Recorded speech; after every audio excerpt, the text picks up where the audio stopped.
Welcome to Loup TV. I'm Gene along with Doug for Tuesday, February 15th. Our three topics today are Amazon, their advertising business. Second is the government, U.S., our uncle, is starting to take crypto for tax payments. And third is Facebook experimenting, launching some new services in Europe. We'll take us back to the top, Doug.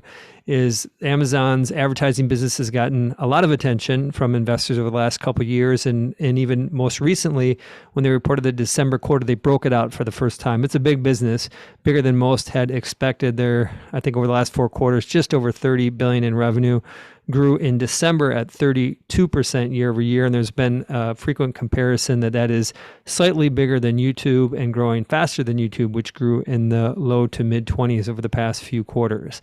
And so this is an area that has been a big success, but the topic today is specifically some of the yields for advertisers who are buying clicks essentially on Amazon's platform. When you search for something, you'll see that sponsor link. You also see the same on Walmart. There's sponsored ads and Instacart. If we look at those three, you're starting to see this divergence between the yields are improving for advertisers, so they're paying less for clicks and getting better ROI on Instacart for groceries and on Walmart. But in Amazon's case, we're starting to see that kind of collapsing. And you've worked a long time, even before we met many years ago, you're working in the ad business. And when you think about that dynamic, is there a read-through? Should advertisers take note that maybe their advertising dollars should be better spent on Walmart? Yes and no. What you see always in these scenarios, and you can actually go back to when Bing was thought of as a real competitor to Google, aging both of us, I guess. Even back then, there were efficiencies for certain categories where you could spend far less for a click on Bing and get a conversion to a customer than you could on Google. And the point of that analogy is that when you have a platform leader, so Amazon in terms of people looking, for e-commerce to make a transaction, or Google in search versus Bing, the most advertisers and the most competition will naturally gravitate towards the biggest platform. And I think that's what we're seeing here with Amazon. The most competition for that traffic that Amazon's generating, which is greater than any other e-commerce platform out there, is much higher than it is on Walmart or Instacart. And so it kind of stands to reason, and it makes a lot of sense that if you don't have quite as much competition for aggregate inventory in those other platforms, advertisers can find some bargains there, but they're also limited in terms of how much budget they could deploy there.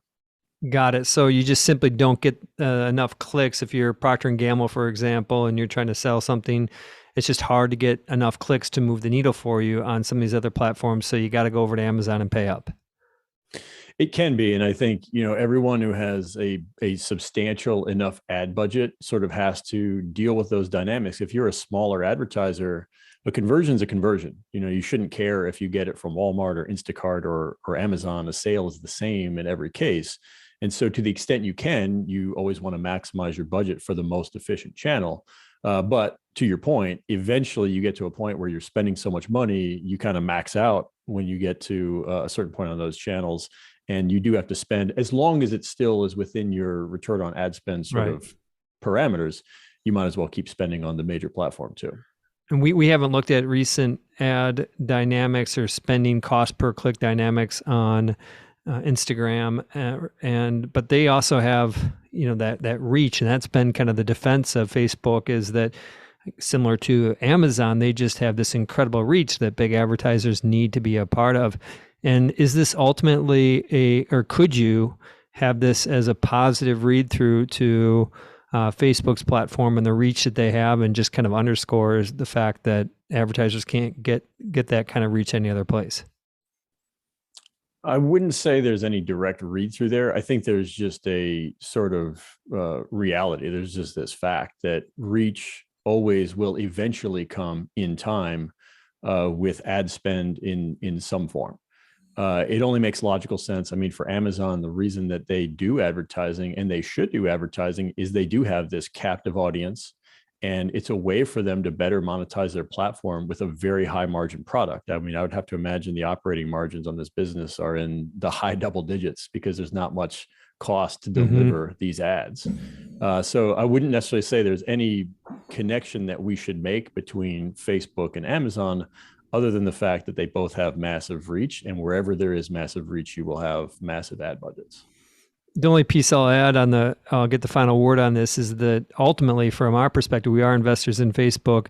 And I think that our core question is we're small investors, I would say, but the core question that we debate is, how sustainable is the reach? Is there actually some fraction around Facebook's reach related to what's going on with TikTok and how will Reels do? And so that's probably what's most important, is in Amazon's case, they just keep, it's the gravitational pull keeps bringing us in more and more clicks. And I guess it's an open question related to how it plays out with Facebook.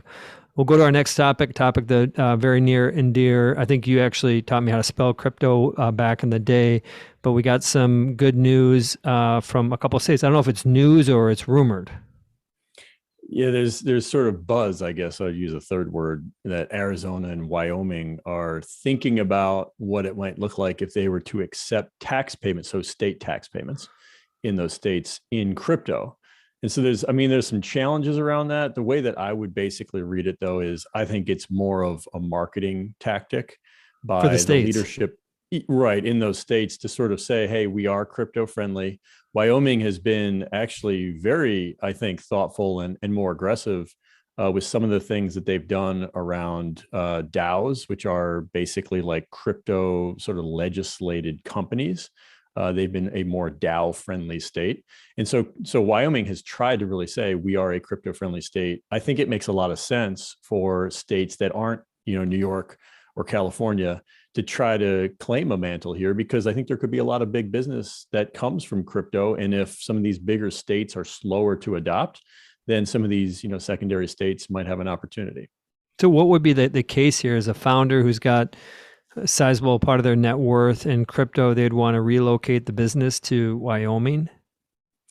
It's pretty weak, but I mean, that could be one narrative. I think another narrative could just be, if you start a crypto company, or if you're in the crypto business and you say, look, I want a state that sort of aligns itself with my point of view. Got it. Yeah. I think Miami has done a really good job at that, by the way, as a city.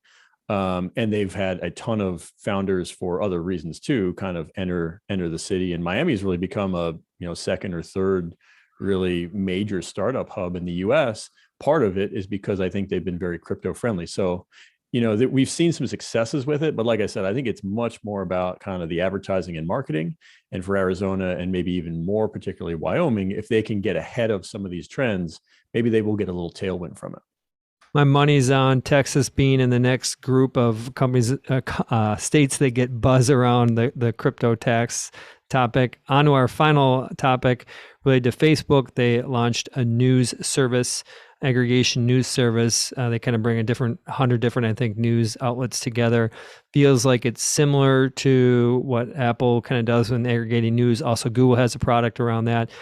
Facebook announced something a year ago in the UK. It's not available in the US today. And what's your take on what's going on in terms of them curating product, or is this just yet another rev towards grabbing your attention?